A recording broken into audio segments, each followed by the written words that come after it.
Good morning, everyone. Thank you for joining us this morning, and thank you for being with us every Saturday morning at 11 a.m.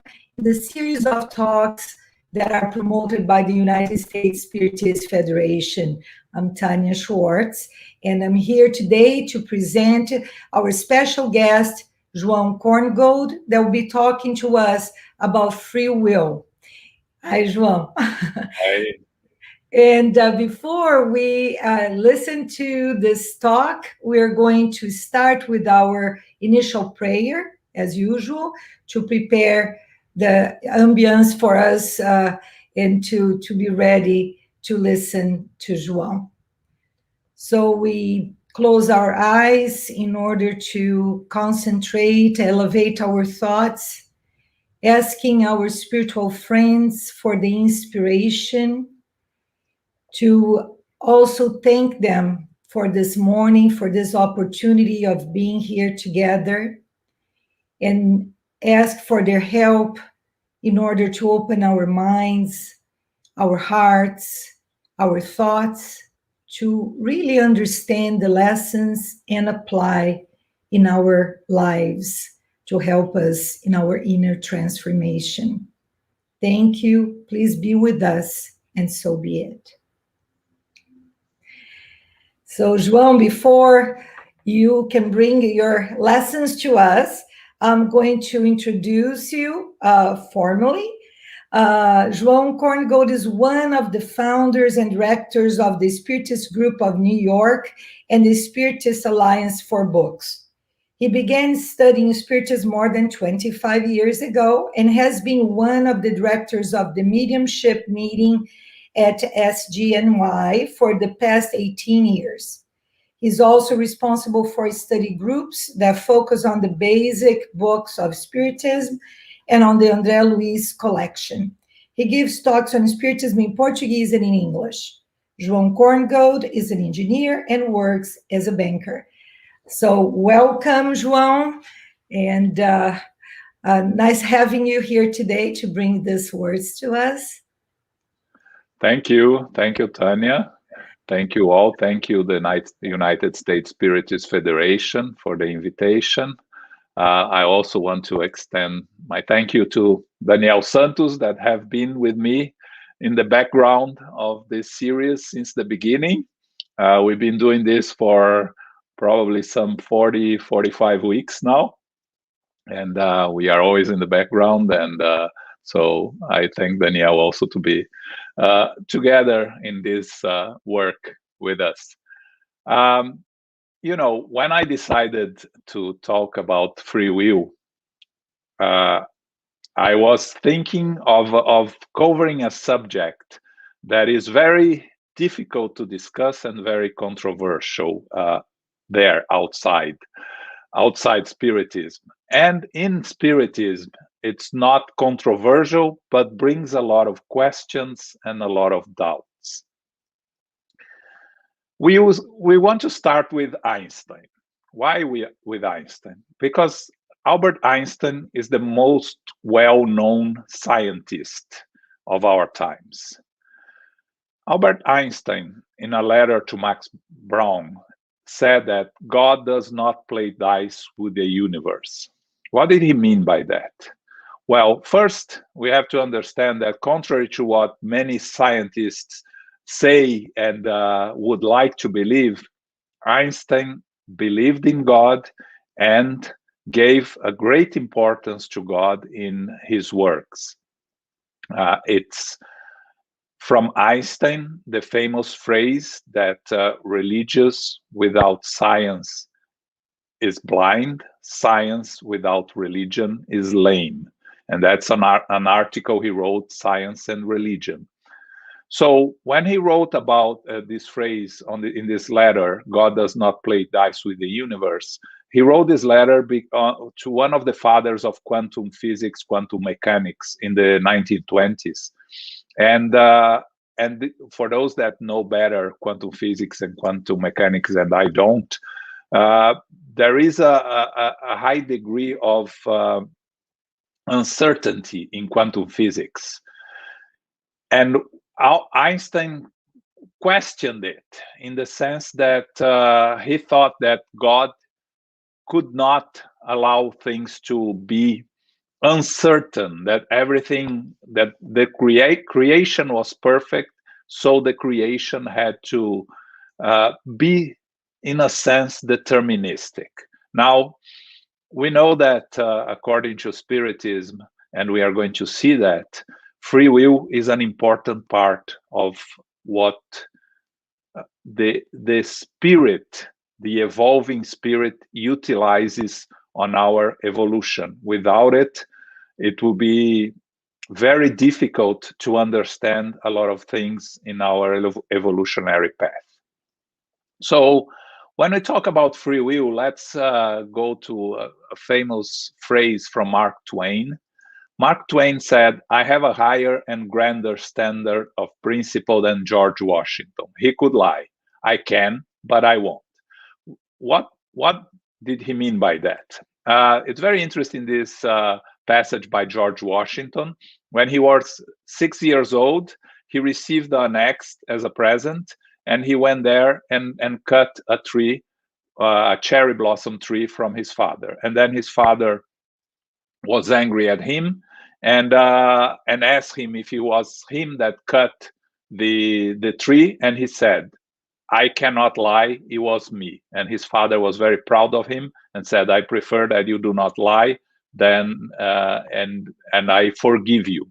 Actually, this is not a true story. This is when a biographer, when George Washington died and a biographer wanted to write a story, he wanted to create some nice sayings about George Washington to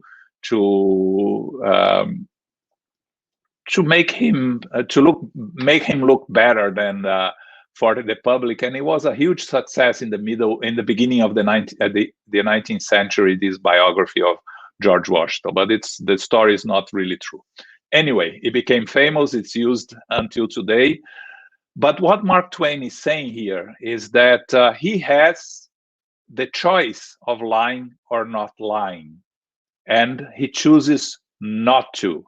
So this is the basics of free will. Actually, he said this phrase when he was talking in a public speech, and he specifically was explaining why he wouldn't want he would no longer want to be a reporter. He said, "Reporters have to lie. It's part of their profession. I can lie, but I won't, so I decide not to be a reporter." Okay, so let's talk about free will. What is free will? So it's this very hot day in the summer, the opposite of what it is today in New York, where we have minus 10 in Celsius or 20s, low 20s. You are passing through an ice cream parlor, and you see 10 new flavors and special of the day. And then you say, "I want a double fudge chocolate, please." So choosing the flavor that you want, is this free will? No. This is simply the exercise of a preference. You are making a choice. That is not free will in the sense that we want to discuss it here. So going to the Webster Dictionary, the definition of free will is the freedom of humans to make choices that are not determined by prior causes or by divine intervention. And the divine intervention is very important here, and we are going to talk about it. Voluntary choice or decision. So it's a decision based on our own choices. We don't have any prior causes, or it's not imposed on us. It's our choice. So free will refers to the type of decision that's uniquely human, a moral choice.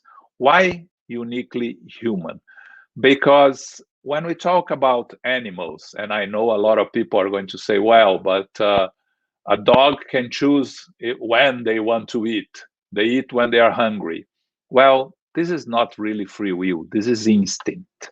Now, this is the basic principles that will eventually become free will when we become individual spirits in our continuous evolution? Yes, because free will is not something that is given as a present to us. It's something that we develop from our creation. But when we talk about decisions made by animals, even the more evolved animals like the cats and the dogs, they are making their decisions based on instincts. It's not really free will. When we talk about free will, we are talking about moral choices that will have consequences. And so when we talk about preferences, the consequences are not moral consequences. If you are going to eat a chocolate or a vanilla ice cream, is an ice cream. It's a preference. But when you are choosing between two paths, then that will have moral consequences for you and for those around you. That's when free will comes into place. So free will is the faculty that each person has to determine one's own behavior. Is the possibility that one has between two or more sufficient reasons for wanting or acting to choose one of them.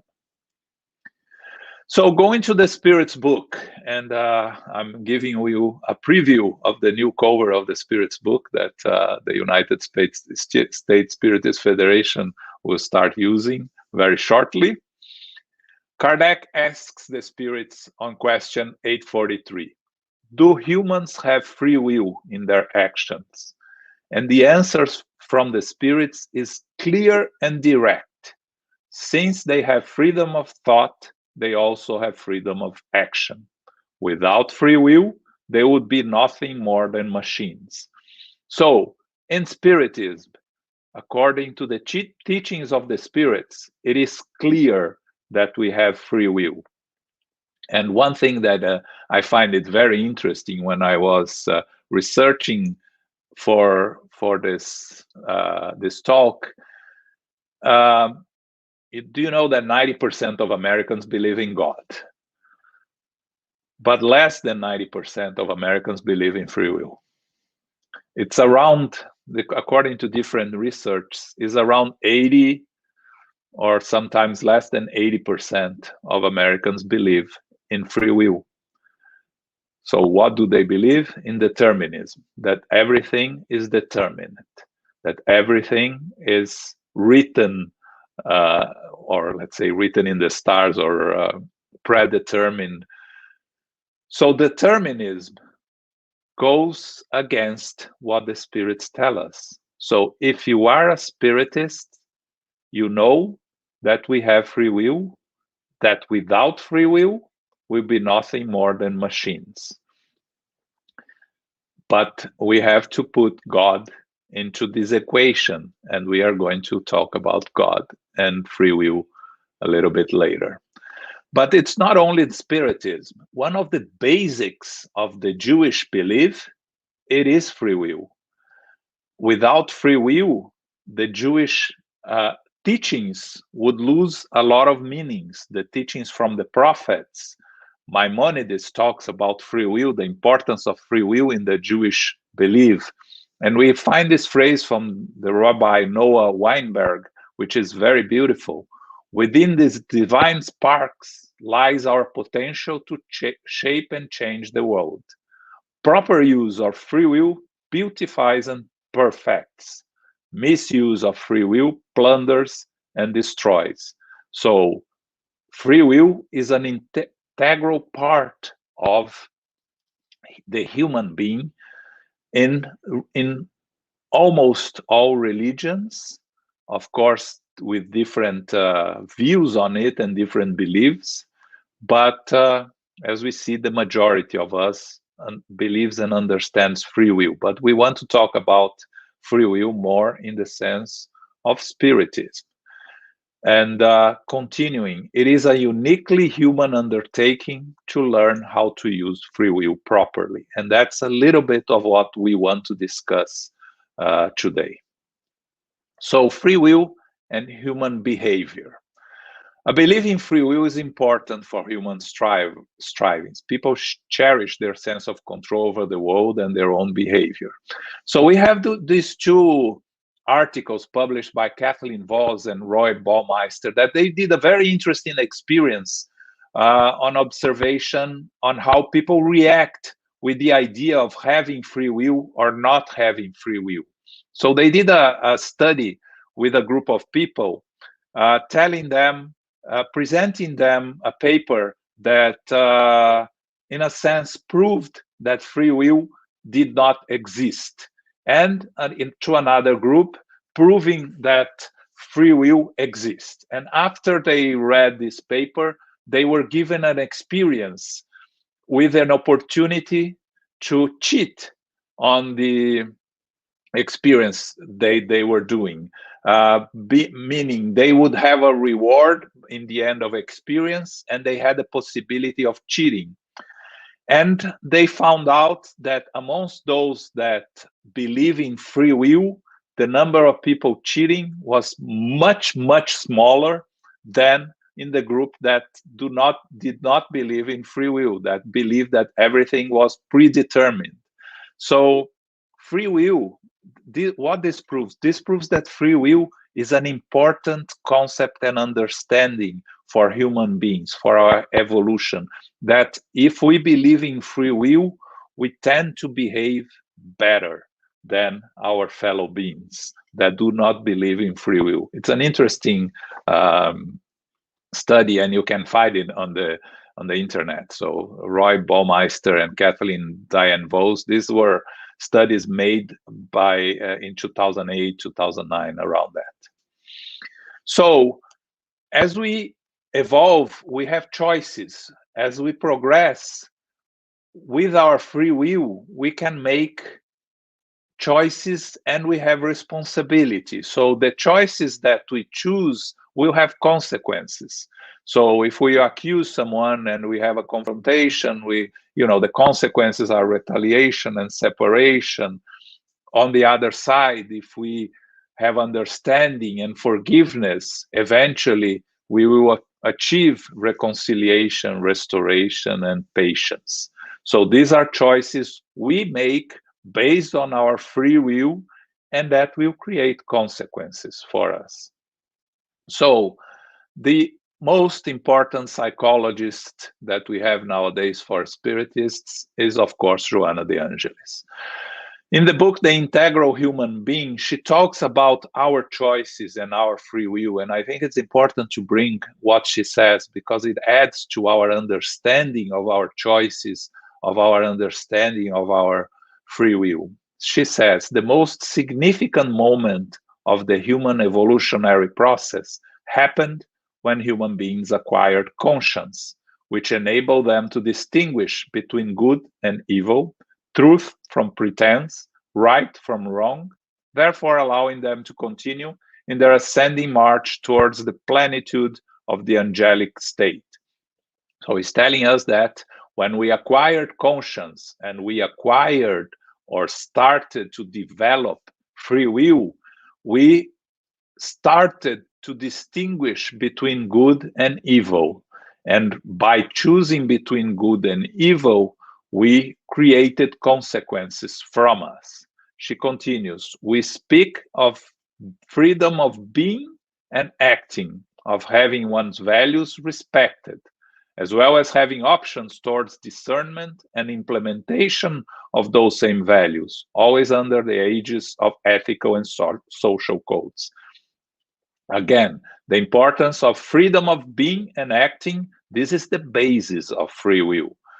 But respecting our own values and choosing how we are going to implement those values that we have.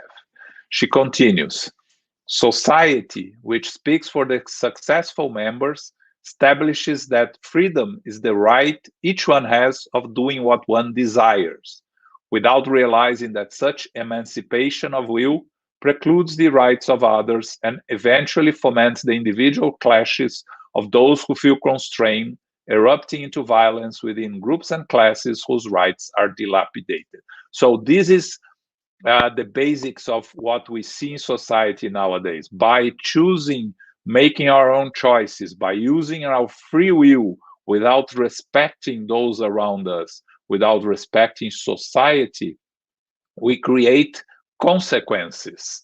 And I think the moment we are living in the world and in this country tell us a lot about the use of free will and the misuse of free will according to our beliefs and lack of respect for the beliefs of those around us.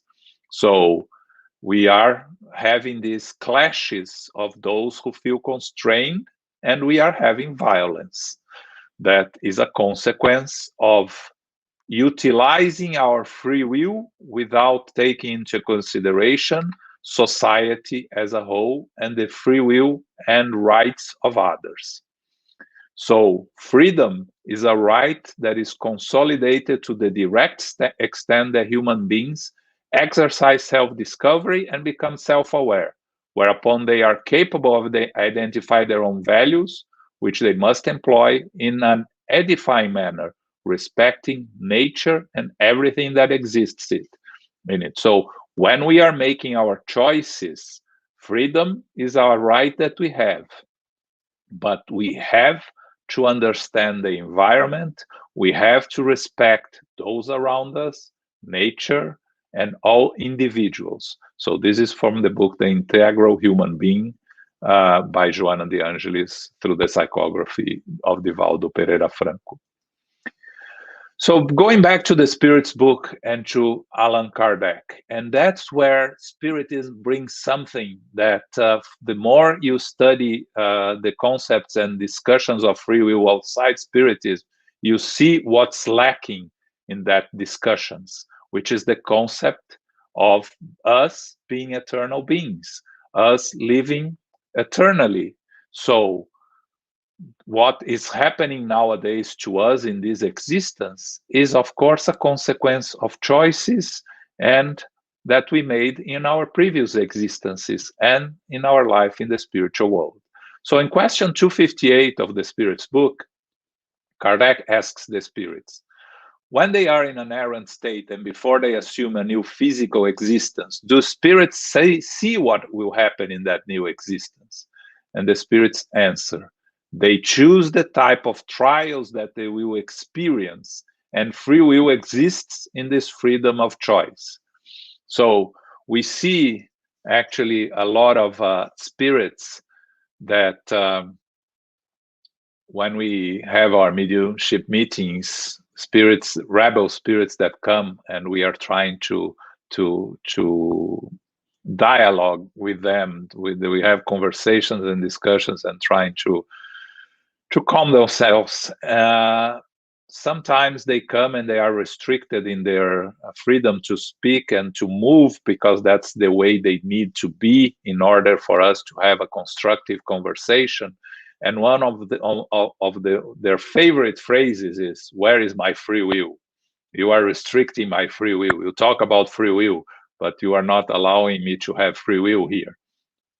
Now, free will, it's in our choices, but the consequences of our choices are determined by the divine law.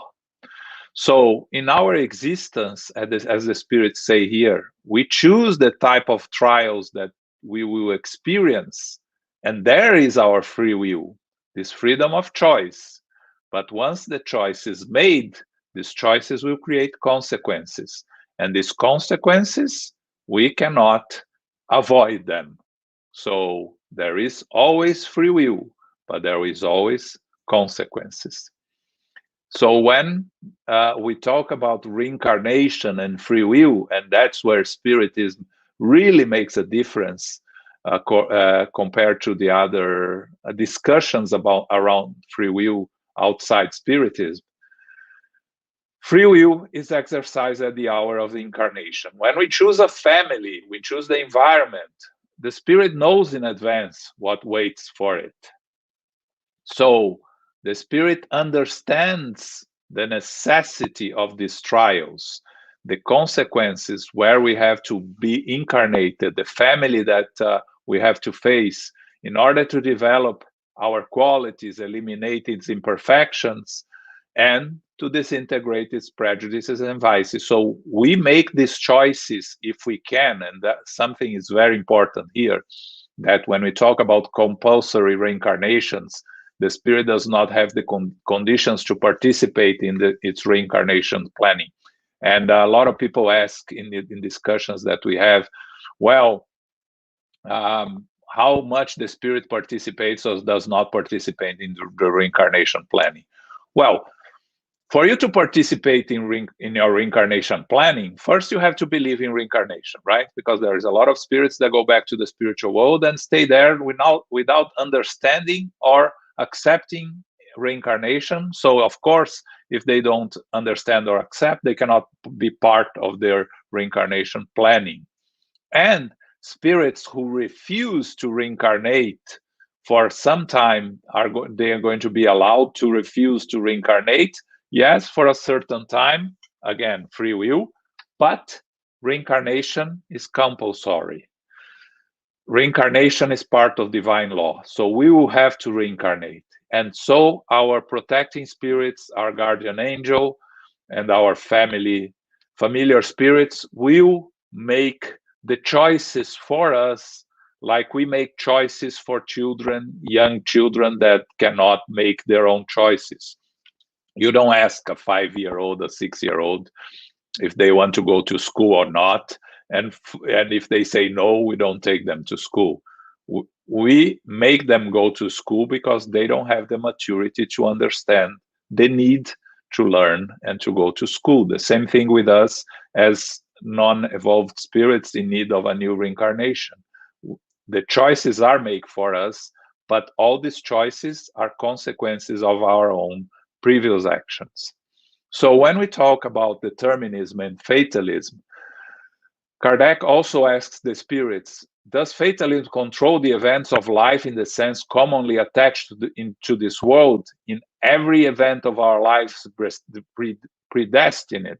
And if so, what becomes of free will? This is question 851. And Kardec at the spirit's answer. Fatalism only exists based on the choice each spirit makes to undergo a trial. By choosing the trial, you create a sort of destiny for yourself. This is only with respect of physical trials, because in moral trials and temptations, a spirit always maintains a freedom of choice between good and evil and is always able to yield or resist. And that's very important, the difference between moral trials and physical trials. Wherever we face in our incarnations that is of physical consequences, so some of the diseases, some of the imperfections that we have in our physical bodies, these are trials or expiations that we chose or are chosen for ourselves. But our moral trials, our moral choices, we always have the freedom to choose between good and evil, and we are always able to yield or to resist. So there is no fatalism or determinism in the moral choices that we make. There are many things that are predetermined for our physical existences that we have to go through because they serve for us to evolve and to become better individuals. So the seeming fatalism, which is forever placing obstructions on our path, is in reality an inevitable outcome of our past errors. Spirits are always capable of choosing their own path, and their choices will determine what they will undergo through their present life and future incarnations. What we may consider now a misfortune in our life is actually an opportunity to progress. We are the ones that establish our own fate, so to say. So the power to make our lives better is in our own hands. As the famous phrase says, sowing is free, harvesting is compulsory. So we make our own choices, but by making our own choices and using our free will, we'll face the consequences. There is no way to avoid the consequences of our own choices. So free will, we can choose our path. So our moral choices that will create bad consequences are choices made in hate, in anger, in pride, in arrogance. The good choices when we are imbued with love, with peace, with kindness, of humility, self-control. God leaves to each one of us the decision of what direction to take, but then we earn the fruits of every choice we make, the good and the bad consequences. By making use of our free will, we establish our own destiny and prepares the way of our own future, so sorrow or happiness. It's very simple. We have the ability to make the moral choices. And according to our choices, there will be consequences. It's, we talk about how complicated is free will and how difficult it is. It is just that simple. Making good choices or bad choices, thinking before we make the choices. Emmanuel, in the book Nascer y Renascer, which is not translated into English, unfortunately, to be born and reborn, he says that before returning to the physical world, our soul begs the Lord to grant us an opportunity to work for our own readjustment. So we are heirs to our own past. And in this context, we draft our own destiny. But since we are temporarily magnetized to the vehicle of flesh, our physical body, we embrace once again our own tendencies and we flee from our honorable duties. So we know what we are supposed to do, but we postpone, procrastinate, refuse to do what we know we are supposed to do. And that makes use of our own free will. Leon Denis, in the book After Death, tells us that by making use of its own free will, the soul settles its own destiny and prepares its sorrow or happiness, but never, be it in the full tide of progress, in the bitter hour of trial, or in the midst of a passionate struggle against evil, will the help that descends from on high be refused to it. Let the soul remain true to itself, no matter how unworthy it may appear, because as soon as it manifests an intention to regain the straight and blessed road, then will providence sends assistance and support to it. And it is another thing that we see a lot of questions. Where is God when I'm struggling? Where is God when I need most help? And when we go to André Luiz in the book Nosso Lar, when he asks, where were the spirits in the 8 years, the assisting spirits in the 80 years that he was there suffering in the lower zones? And spirits tell him, the assistance is always there. We need to allow ourselves to be assisted, to be helped. We need to make the connection to the spiritual world to allow this help and this assistance to come to us. But normally we are too proud, too selfish to admit that we need help. So we do not allow the assistance that comes from the superior spirits, from providence, as Leon Denis states here, to help and assist us. Our protecting spirits, our guardian angels, they are always ready to help and assist us, but they are not going to force or impose on us the assistance we don't want to receive. So going back to the spirit's world, to the spirit's book and free will and good and evil, on question 121, Kardec asked the spirits, how is that some spirits have traveled the road of the righteous and others the road of evil? Again, why some spirits make the good choices, and other spirits make bad choices? And Kardec and the spirits answer clearly, do they not have free will? God has not created bad spirits. They were all created simple and unaware, possessing an equal aptitude for good or bad. Those who become bad become so of their own volition. Here, the concept of free will apply really to our evolutionary path. We were all created simple and ignorant. We have all received the seeds and the conditions to evolve according to our own choices, our own beliefs. Free will, it's not a gift, as I said before. It's something that we develop. Of course, when we are primitive spirits, our free will just coming out of being an intelligent principle, we basically have instincts, and we start developing our free will by making very basic choices, very primitive choices, creating very simple consequences. The consequences of choices we make without knowing what is good and what is bad does not create karma. What creates karma is when we know what we are doing and we make the wrong choice. We make the choice of evil. So our evolutionary path is making mistakes, learning from our mistakes. If we make mistakes out of lack of knowledge, we don't create consequences. We create consequences when we make mistakes knowing what we are doing. That's where it comes. The more you know, the more responsible you are. As Jesus says, to those who know more, more will be given. To those who know less, even what they have will be taken away.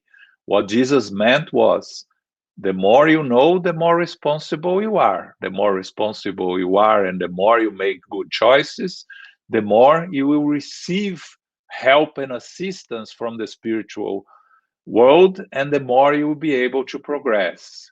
The less you know and the less effort you make, the less you have the ability to receive the assistance, not because the assistance is not there, but because you refuse to listen. You refuse to open yourself to the assistance that comes from the spiritual world.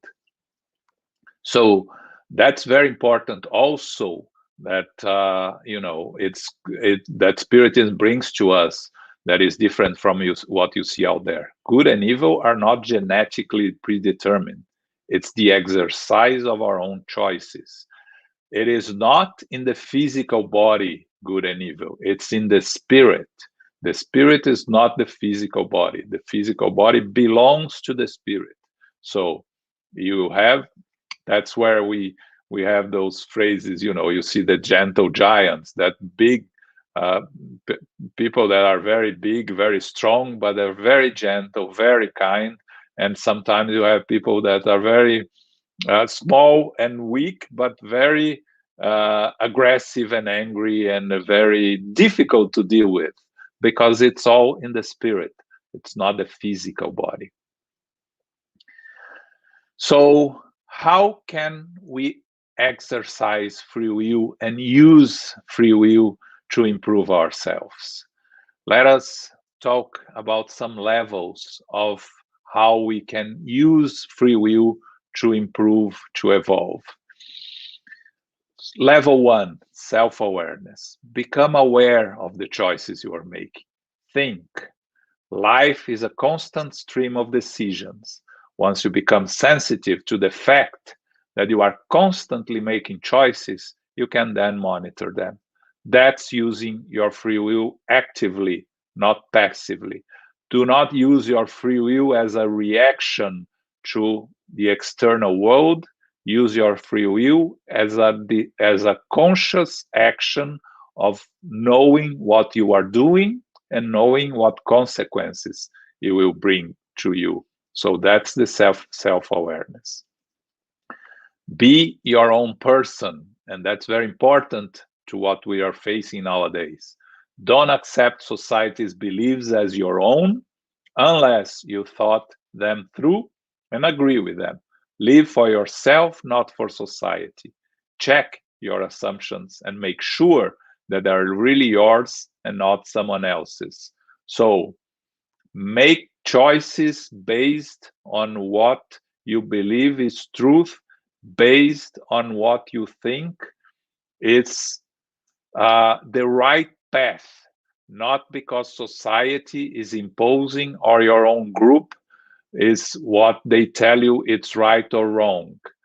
As Kardec said, it's better to refuse, reject 10 truths than to accept one lie. And for me, as I mentioned many times, it took me a long time to understand that. But the reality is, the truth is out there and will come eventually. If you cannot accept it now, it will stay there and will come, because truths are eternal. But the damage that accepting one lie can do to you and to those around you, and even to society, it can be very difficult to deal with it later. So be your own person. Level 3, distinguish between body and soul. That's what we just said. Within each one of us, there is a fierce battle constantly between the cravings of our body and the aspirations of our soul. What our body asks us to do is not necessarily what we should do. Don't be ambushed by your body. Identify whether it's your body or your soul talking. When you have impulses that you know are physical impulses, we need to learn how to control them and to use them in our favor, and not subject ourselves to our impulses. Identify with our souls, not with our bodies. So achieve mastery over your body by identifying with your soul. The righteous talk to their bodily desires, while evil people let their desires talk to them. So the big question is, who's running the show? Who will dictate what you are going to do? The only way to attain inner peace is to get the body to desire what the soul wants, is to find the balance between the soul and the body. So that's when we become better spirits.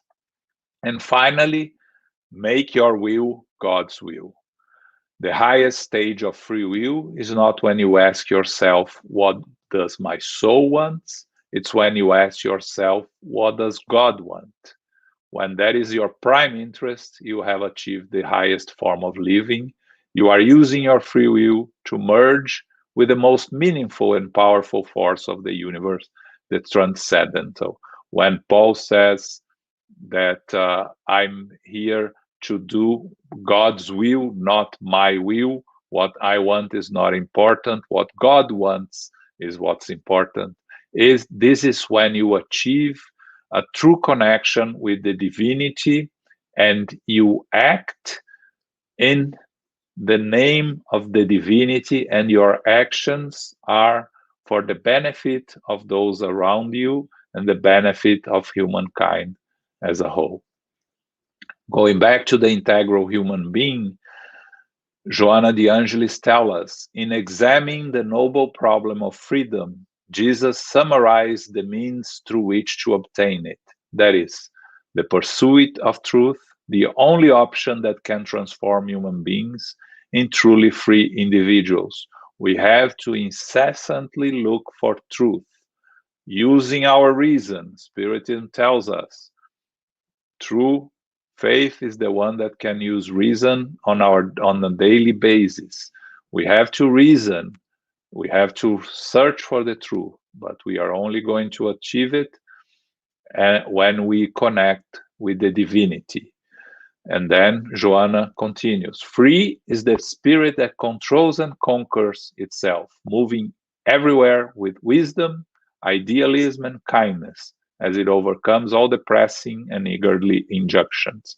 This is the true freedom, the spirit that controls and conquers itself, because then it evolves with wisdom, with kindness, and with idealism. So true freedom is implanted deeply into the conscience and must be sought by delving into its innermost core, and through long contemplation with foment self-knowledge.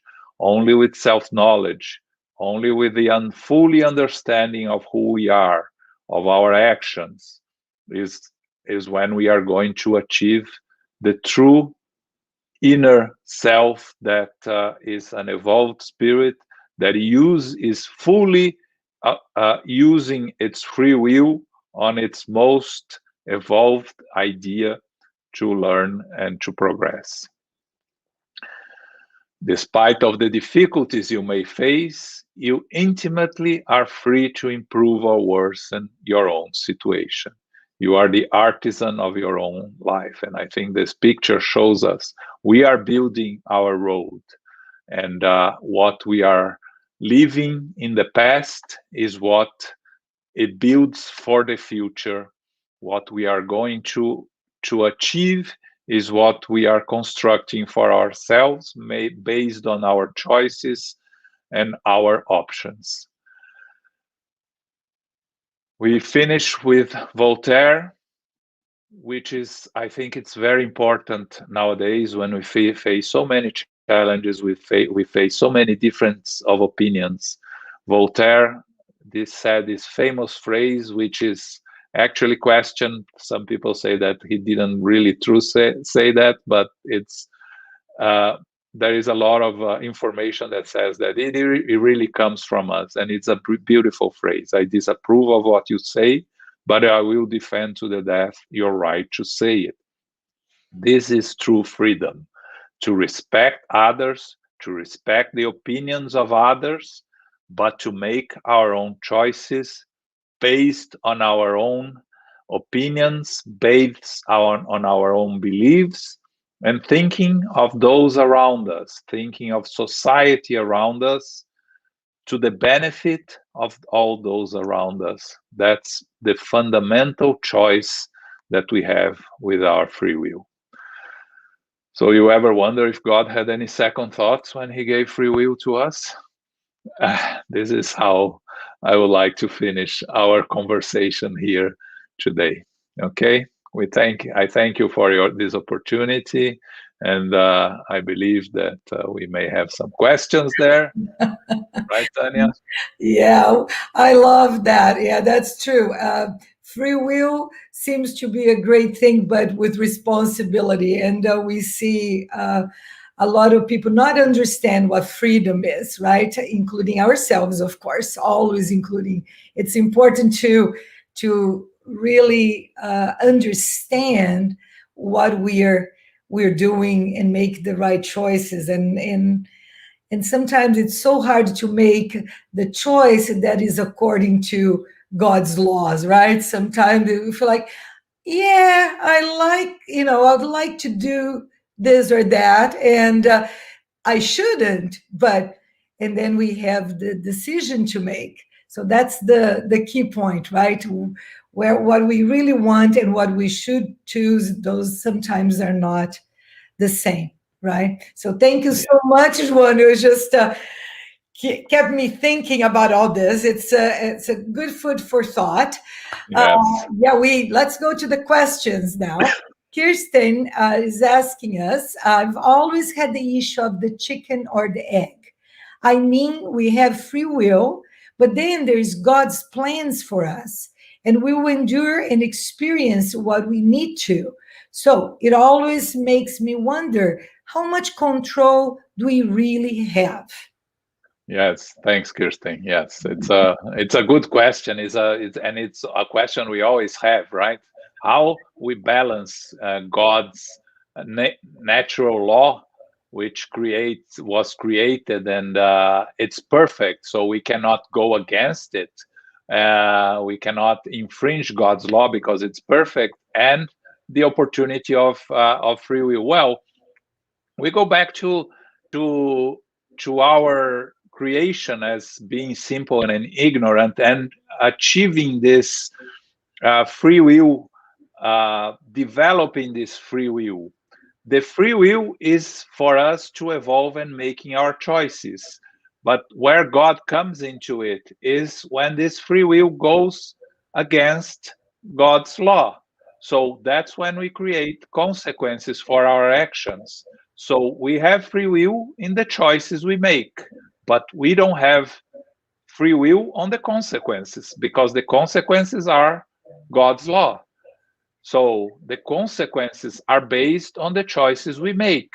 If you decide to bang your head against the wall, you're free to do it, but the consequences are going to be a headache, an injury. You cannot avoid these consequences if you're heading your head, banging your head against the wall. So this is as simple as I can put in terms of our free will to make the choices and the consequences, which are the natural laws, God's law, meaning whatever we choose to make on our actions, we have free will, but their consequences, they are based on God's law, on the natural laws. Yeah, that's what we don't like to deal with, but that's what it is. Very well put. Let's see if we have more questions. Okay, is free will always related to a moral behavior? Moral choices we always have free will to make our moral choices. Yes, but free will, it applies to everything that we choose. So when we make choices in our physical life, again, the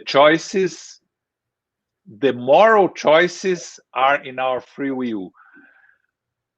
But we cannot say that is always related to moral behavior, because there is always we can raise the concept here of ethical, right? The difference between ethical and moral. And according to society, moral those are choices that relates to ourselves and to society. And ethical behavior are choices that are only for ourselves, our individual choices according to our own beliefs, according to our own thoughts. It does not relate to society. So when you are making ethical choices, you can say that they may be different from moral choices according to society, but it's your own beliefs. So it's a whole different lecture when you are going to discuss the discussions between ethical and moral. But you have to expand a little bit. It's free will relates also to ethical choices, which sometimes are not moral choices. Mm-hmm. Thank you. So let's see if we have more. Oh, yes. Ana Elena Lopes. Would lacking of knowledge or intention plays a role on our moral choices? Yes, it does, because you can only make choices based on the knowledge you have. Um, if you don't know the difference between good and evil, and in the very beginning of our evolutionary path, when we were primitive spirits, we don't know the difference between good and evil. We are just learning. So when a caveman kills the neighbor caveman as they are fighting for who gets the food, so for as a way to survive, there are no really consequences for that. The other caveman that was killed, it's not going to get angry. It doesn't really understand the concept. So it doesn't create obsessors. It doesn't create enemies, because we know very little. So there is not much of a consequence. The more you know, the more consequences you have. So the lacking of knowledge or intention, yes, it does play a role in our moral choices, because the more you have knowledge and the more you know what you are doing, the more our moral choices will play the role. Again, even in human law, right? When you commit a crime, the jury will judge between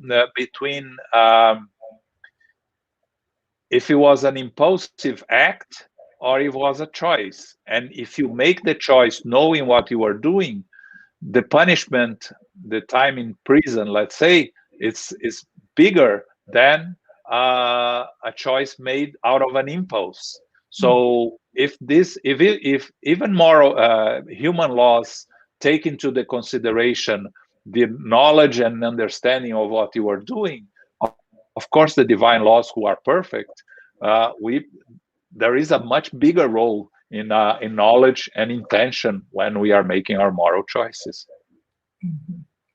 Thank you. Yeah. Daniel Santos. Thanks, João. Do you think that free will could be an upgrade of our instinct controlled by the mind? Yes. As we discussed, the free will, we start developing free will in the beginning of our stage as spirits, as individual spirits. We call ourselves spirits as when we become when we enter the so-called human phase here. Before that, we are intelligent principle, and when we are intelligent principle, we have only instincts. The free will starts to develop when we are individual spirits, and yes, as we evolve more and more, we start balancing instinct with free will. Not to say that instinct is not important, and we have instinct. We always have instinct, because one of the important things that of for us to evolve is to have instincts. Our evolutionary path, we need, in order to survive as human beings, we need to have instinct to defend ourselves, instinct of protecting ourselves. A lot of things that we do is instinctive still in this stage, but the more we evolve, the more we are able to reason with our choices, to make our choices based on rational behavior and rational understanding of our evolution. So it's important that as we evolve, our free will evolves, the instinct plays a smaller part on our choices and our evolutionary path. Mhm.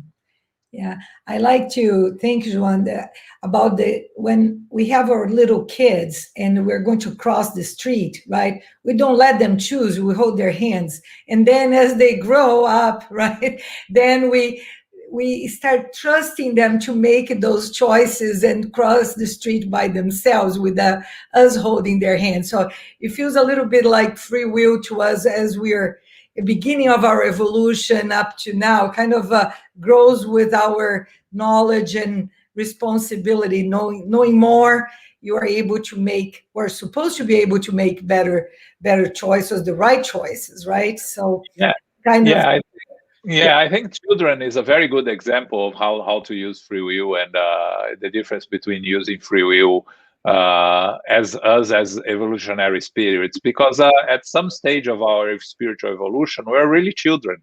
So we have to use more evolved spirits to make better choices for us. It's important. It doesn't go against the concept of free will. It goes with the concept of educating, like we do with our children. The education is important for us to have better choice, better ability to make choices according to our free will. yeah. Let's see one more question from Glaucio Pessoa. Good morning. How can we best balance our free will against our instinctive drives? Yeah, there are questions in the Spirit's book that says that isn't our first impulse the instinctive impulse? Is it not always the best choice? We have to learn how to balance our free will and our instincts, right? So our instinct is to when we discussed between the soul and the body, our instinct is to grab all chocolate that is around us and eat all chocolate because it's good. The body likes it, feels good. But our free will in making decisions that are better for ourselves as eternal spirits, meaning in terms of becoming better and being in better condition in terms of our physical body being better prepared for our journey, it takes into account. That's how we balance our free will and our instincts. We cannot allow our instincts dictate our choices. We have to listen to them, to respect them, to use them whenever they are important to us, to our path of evolution, but we cannot yield to our inferior basic instincts when we know better and we can make better choices, right? Um, when people say, well, but the instinct to always protect us. Uh, Not really, right? We have the famous example of if a bear runs towards you, our instinct is to run away. And if you run away, the bear is going to grab you and kill you. The best rational option is to stay put and stay quiet, because that's the best chance of the bear not attacking you. Our instinct tells us to run. Good point. Good point. Let's be careful. After all, if we have the reason there, there is a reason behind it. So let's use it, right? Definitely. Let's see, coming from our page, from the United States Spiritist Federation page, it sounds it is wise to make choices, always having the laws of God in mind, so we can avoid bad consequences. Do we create then our own destiny in every reincarnation, changing as it goes? Yeah, actually, we create our own destiny at every moment of our existence as eternal spirits, here and there. What the spirits tell us, the only things that we have, the only fatalism in our incarnation is death. So we know the physical body is going to die. That's the only certainty we have in our physical life. All the rest can be modified at every moment of our existence. All choices we are making on our everyday life are creating consequences for us. So we are using our free will at every moment of our existence as a spirit, eternal spirits, not only in incarnated, but also in the spiritual world. And we are making choices that create consequences. So yes, our present incarnation dictate future incarnations, because we are creating the positive and the negative. We tend to focus too much on the negative, but let's talk about the positive, right? All the great new acquaintances that you are having in this incarnation, that are becoming your friends for eternity in your spiritual journey. These are positive consequences of choices you are making in this incarnation. And to have good presences, good spirits around you are a blessing for future reincarnations. Of course, we are more used to talk about the negative consequences that are creating, right, with our difficulties and with our challenges. And yes, our present incarnation will dictate our future reincarnations and our behavior in the spiritual world. Let's talk about life in the spiritual world also, right? When we talk about André Luiz and his journey in the spiritual world, how much he evolved in the spiritual world. So we can evolve a lot in the spiritual world. And what is André Luiz doing in the spiritual world, or he was doing in the spiritual world in his journey in life in the spiritual world that we follow in the books, is creating a better future reincarnation for himself, because his moral and intellectual involvement in the spiritual world would allow him to come to a new opportunity of incarnation better prepared and with better conditions to face a new incarnation with much better tools in his box, let's say. So life in the spiritual world is important also, and help us also to evolve and to prepare ourselves for a future reincarnation. Yeah. No, it's agree with you. It's important that we focus not only in the negative. We have so many positive things in our lives that will keep helping us grow, right? Including the way we go through our trials, the way we're able to overcome the challenges, right? So depending on how we go through everything in our lives, we can also get it better for later. So our present, the moment, like you said, is very important for what we are doing for ourselves for the future. So right now, taking care well of everything in our lives in a positive way, we definitely will have a better future. And future, not next life, like you said, no, it can be tomorrow, right? It's always very easy just to think about reincarnations and in far away from us, but every moment counts. So I like that positioning, very, very important. Another one, in this time of pandemic, of course, we had to have one of those. A Of lot of course. people say the ones who are supposed to die from COVID-19 will, and those who don't won't, right? Who are not supposed to die, they won't. Sounds like a determinist positioning. Some comments about that. That's a good question. Yes. So, why those people are dying from COVID and others are not? The other day, I saw that a lady, 110 years old, had COVID and survived COVID. So, why this happens? We all, as I just mentioned, we all have our physical body will die one way or another. Our life, when we come to this life, we have a shelf life of our physical body. We don't have a predetermined time of death, but a more or less an estimate of how much we are supposed to live. And our free will makes us live more or live less according to our choices.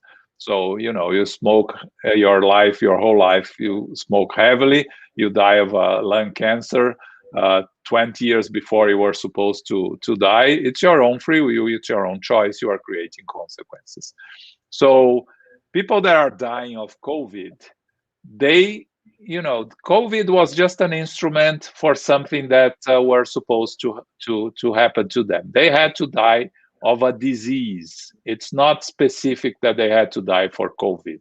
And there are reasons that they had to die from a disease. There are consequences of our previous incarnations, previous lives, and previous choices.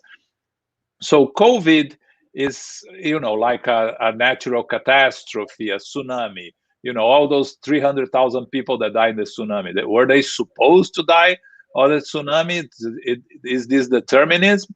Well, they had to die a violent death. They had to die, and they probably, and we will know that one day, they probably had a collective karma to go through.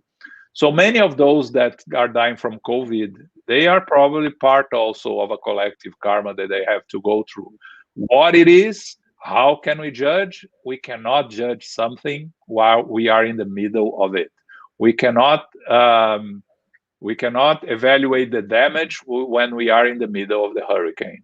So we can talk about the Black Plague today, analyze and understand the reasons of the Black Plague in the Middle Ages that were the main reason of Renaissance and the change in the evolutionary path, but we cannot explain and understand why we are having this pandemic and why we have, as humanity, we have to go through this. Eventually, in the future, when we look back, like we do now with the Black Plague, we will understand the necessity of it and what we were doing wrong that caused humankind to have to go through the pandemic.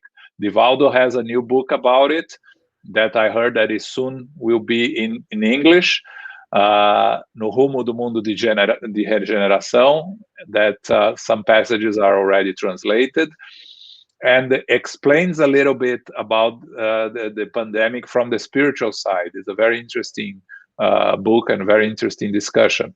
But the determinism is only in the sense that those that are dying from COVID, they were going to die one way or another. Maybe not now, maybe in a couple of years. But most people that die from COVID, not all, but most, they have underlying conditions. And these underlying conditions would probably cause them die from something else? Probably. Again, nothing is written in in stone. So there is a reason for all this. We will understand this reason, but not now and not soon. It has to be something that we'll have to leave for the future. Yeah. Well, we have to do our part to avoid the problem, right? That's part of our free will. If I go there and on purpose get close to somebody who has COVID, and I'm doing that, so I said, well, if I am supposed to die, I'll die, and I put myself into that situation, that's a little bit of a different story, right? We don't need exactly. luck, I guess. Yeah, but that's what those that believe in determinism, right? So if I'm not supposed to die, let me jump here from the 35th floor that I live, and I'm not going to die. That's not going to happen. No. It's That's exactly right. I mean, why we don't do that and think that we can expose ourselves, into that situation and leave that in hands of God, right? We need to be aware of what we are doing. We have our own responsibility, correct? yes. Okay, let's see if we have more questions. Let's see one more. We have the free will also in choosing to believe or not believe in God and having faith. How can we be helped when we choose not to believe in God? Well, believing or not believing in God is free will, right? So you are using your free will to make a choice. The choice should be made on reason, and I'm not sure if all those that make the choice of not believing, because not believing in God is a choice.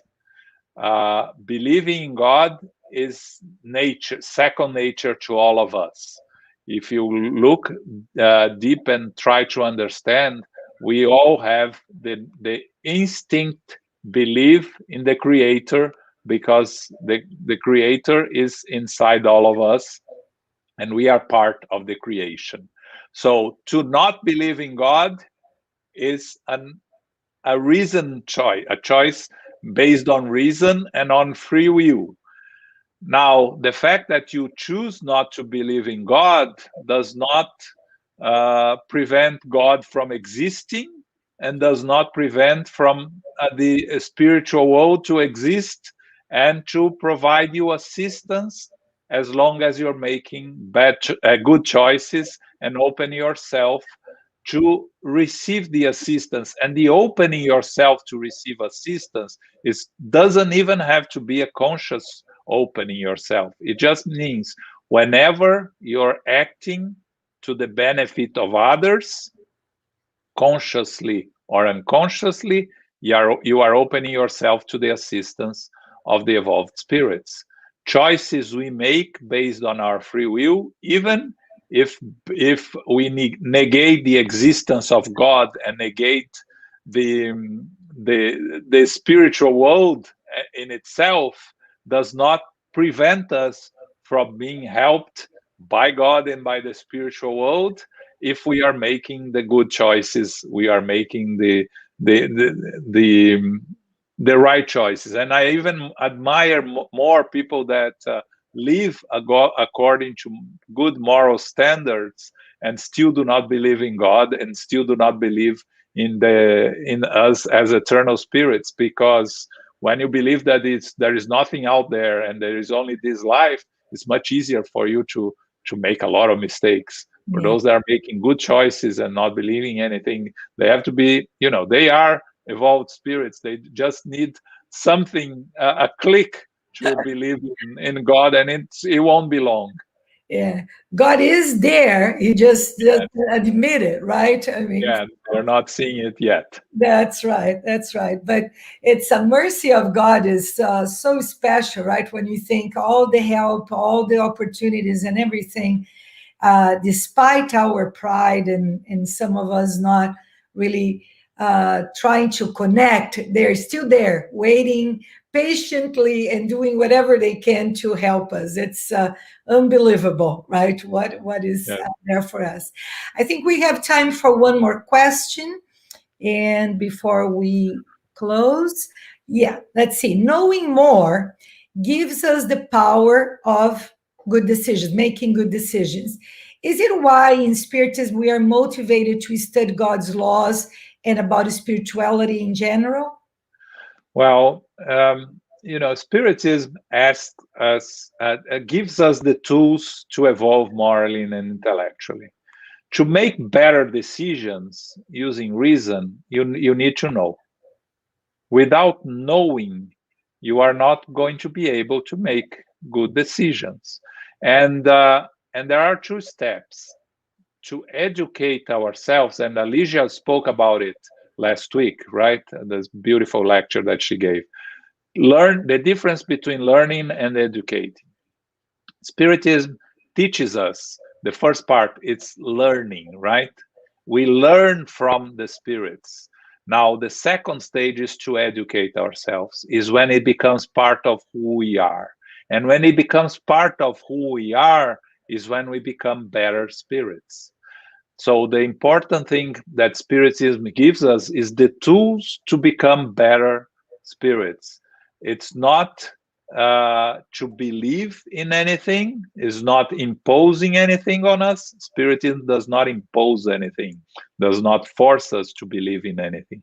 Spiritism gives us the tools for us to reason, and based on reason, to reach conclusions that will make us better spirits and will help us evolve morally and intellectually. So Spiritism asks a lot of us, yes, but also gives us a lot in return. And that's why we are all here, right? Otherwise, we wouldn't be. That's right. That's right.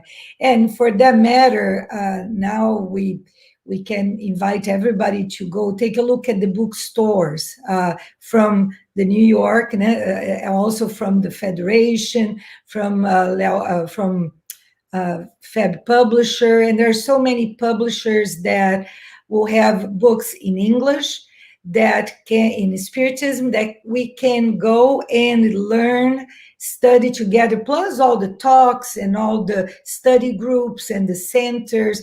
So there are so many ways that we can learn from, like you said, and then apply that in our lives. Obviously, just study, and not really use it. It's not a good service for our own selves and our spiritual growth, right?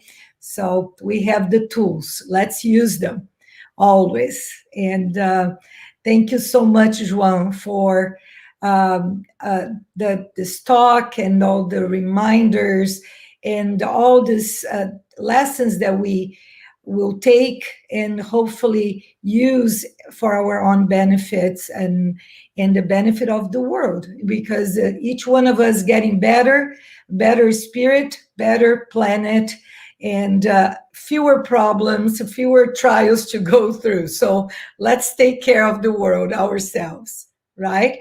People are thanking you, and from many places, the opportunity that we have now and being live and having so many people throughout the world talking to us, listening to these teachings, it's enormous. It's wonderful. So including, your lovely wife there, she's listening, of course. Very good. So before I ask you to do our final prayer, if I may, I would like to say to everyone, to invite everyone for next week's talk. That will be February 6th, same time, 11 a.m. Eastern Time.